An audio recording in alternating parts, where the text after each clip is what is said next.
security risks assessed or disclosed to Parliament. The session of paper is to answer elementary questions. Who will be permitted to buy?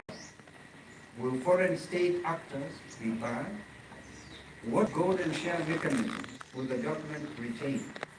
What becomes of universal service obligations as commercial shareholders gain greater influence? These omissions are disqualifying failures of due diligence. Number three, the Kenya Pipeline Company IPO, a cautionary tale the government refuses to heed. The KPCI IPO stands as one of the most instructive object lessons in how not to conduct a government asset divestiture. The process was marked by pricing, questioned as overvalued, advisor selection without public, accountable, competitive process, modest retail investor participation, and weak secondary market liquidity. If the government cannot execute a pipeline company IPO with credibility and genuine market confidence, there is no basis for public trust that it can responsibly execute a partial divestiture for Safaricom, Africa's second most capitalized stock by some measures, or manage a new multi-billion shilling national infrastructure fund. Credibility in asset transactions must be built, demonstrated, and verified. And this administration has done none of those things. Demands. These are Kenyan demands.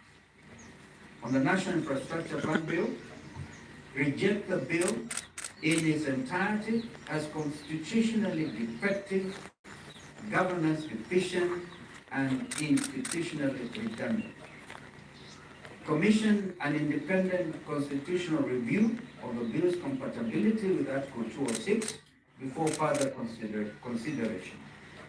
Require the Treasury to account for all existing extra-budgetary public funds before any new fund is created. And prioritize strengthening existing infrastructure financing instruments of institutional multiplication. On the Safaricom partial divestiture, reject sessional paper number 3 of 2025. Demand its full withdrawal pending a comprehensive independent strategic asset review. Require full publication of all transaction advisor engagement terms and selection processes. Commission an independent actuarial and strategic valuation of the Safaricom stake. Demand a national security assessment of reduced state shareholding, and hold full public participation hearings in line with Article 118 of the Constitution before any divestiture instrument proceeds. On the KPC IPO and asset monetization policy, direct the Public Investments Committee to conduct a full postmortem of the KPC IPO, including pricing methodology, advisor selection, underwriting conduct, and retail participation outcomes.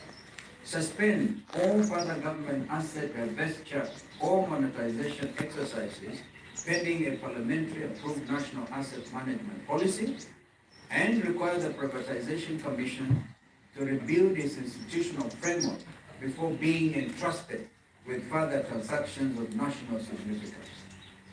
Our conclusion: Kenya is not suffering from a shortage of institutions or financial instruments. Kenya is suffering from a crisis of governance.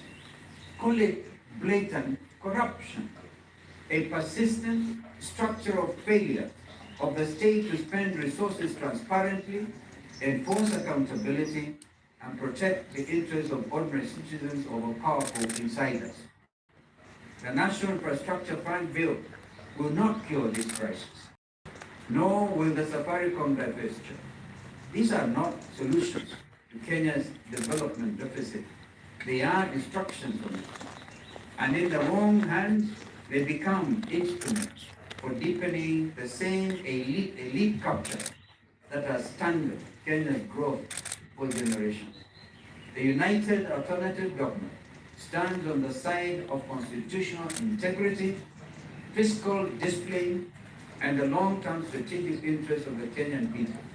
We call on this Parliament to do the same. Issued today, the 5th of March, 2026. I thank you. Yes, sir. Question. My colleagues here, of course, can join me in answering some of this. Chris Yes.